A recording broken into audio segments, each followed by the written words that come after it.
Today I'm going to talk about why queer people don't need to defend their own existence. What I'm going to talk about, I'm definitely guilty of it as well.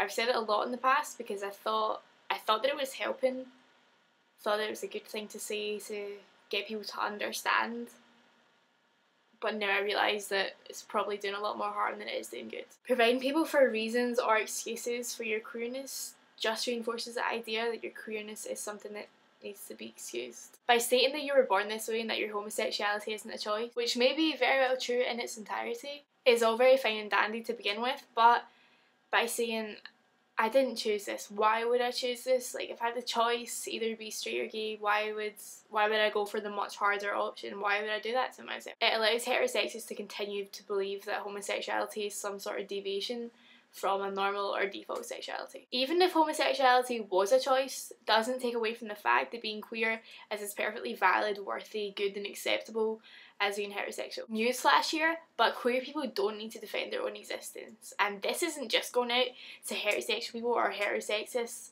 this is going out to other queers. By providing people with reasons or excuses for your homosexuality, just encourages them to think that your sexuality is somehow their business and like you need to explain yourselves to them. I don't think it's helping anything. I think we're just moving backwards, or at the very least we're pretty stationary. Heterosexuality isn't superior to homosexuality or bisexuality.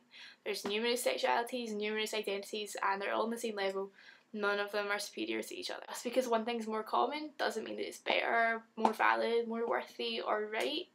Simply means that it's more common. In the past I've asked people to not even just be accepting or understanding of me and my sexuality, but I've asked people to be tolerant of my sexuality. And as I've grown as a person and seen a lot more things in the world and spoken to a lot more people, I've realised that I don't want people to be tolerant of my sexuality. I feel like asking someone to be tolerant, I feel like it's quite degrading. Regardless of whether I think homosexuality is a choice or as a result of our hormonal imbalance or something else completely, I don't want anyone's pity or sympathy because of something that I may or may not have had a choice in. People, and that means everyone, including queer people, need to stop regarding homosexuality as negative or second to heterosexuality. Nobody should face oppression or discrimination for who they were born, or for some of us who we choose to become.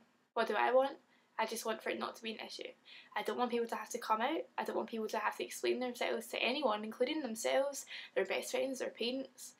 You don't need to offer an excuse for your existence. I think that's very dehumanising, and I don't want anyone to feel like that. I just want for people to feel about it the same way they feel about heterosexuality, just for it to not be an issue, for there not to be any certain precautions or second thought. I just want for it to just be. And that pretty much concludes this video. The only reason I'm making it is because this is something that I've realised recently, and I wouldn't have realised it, at least not anytime soon, if people hadn't spoken about it. I read it and I realised, yeah, actually, you know what, I agree. And people don't have to agree with me. I know a lot of people won't agree, but that's entirely up to you. Everyone's entitled to their own opinion, and this is mine. If you feel differently or feel the same or have anything you want to say, just leave a comment and we can discuss it.